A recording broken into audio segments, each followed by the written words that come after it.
চুলের মুঠি ধরে চরম শিক্ষা দিয়েছিলেন প্রতিমা শিল্পীকে।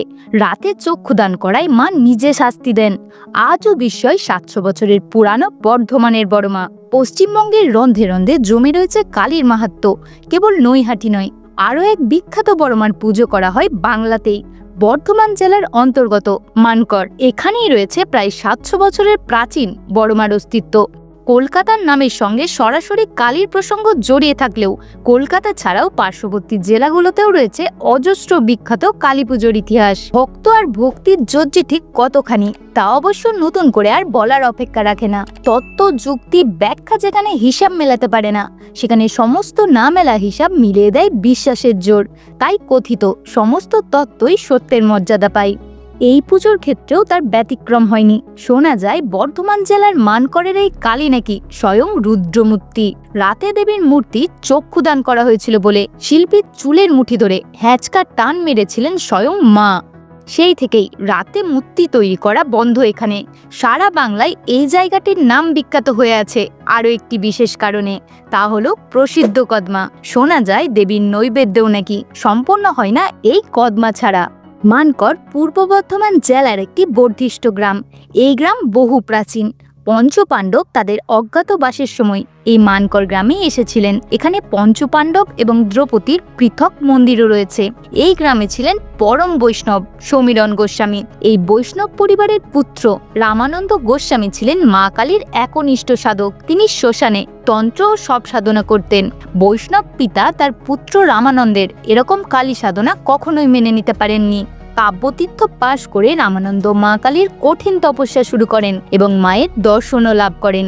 তার সাধনাস্থল ছিল মানকরের কাশ আর বেদবনে ঘেরা একটি গ্রাম। আজ থেকে প্রায় ৭০০ বছর আগে এই রামানন্দই প্রতিষ্ঠা করেন মানকরের বড়মা কালীর এই মন্দির।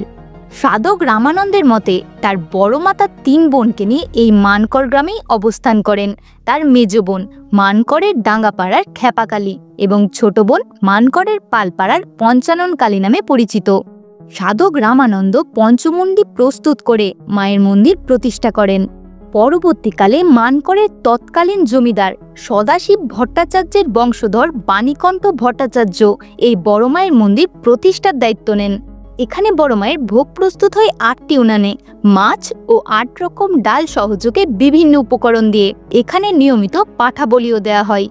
এই মন্দিরে বিশেষ একটি অলৌকিক উপাখ্যান সর্বজন বিদিত। একদিন একজন শাঁখারি মায়ের মন্দিরের পাশ দিয়ে যাচ্ছিলেন। তখন একটি ছোট্ট কালো বর্ণের মেয়ে শাঁখারির কাছ থেকে শাঁখা পড়তে চান। শাঁখারি বাচ্চা মেয়ের 2 হাতে শাঁখা পরানোর পরও শিশুকন্যা তার আরও 2টি হাত বাড়িয়ে দেন শাঁখা পরার জন্য। শাঁখারি তখন হতবাক হয়ে মায়ের মন্দিরে ছুটে আসেন। পরবর্তী সময়ে মা স্বয়ং মন্দির সংলগ্ন পুকুরের মাঝে তার 4 হাতে শাঁখা পরা রয়েছে এমন রূপে দর্শন দেন। তারপর থেকেই ওই এলাকার সকল মানুষদের কাছে বড়মা জয়গান শুরু হয়।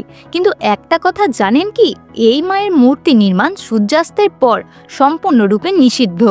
কারণ একবার মৃৎশিল্পী সন্ধ্যা হয়ে যাওয়ার পর মায়ের চক্ষুদান করছিলেন।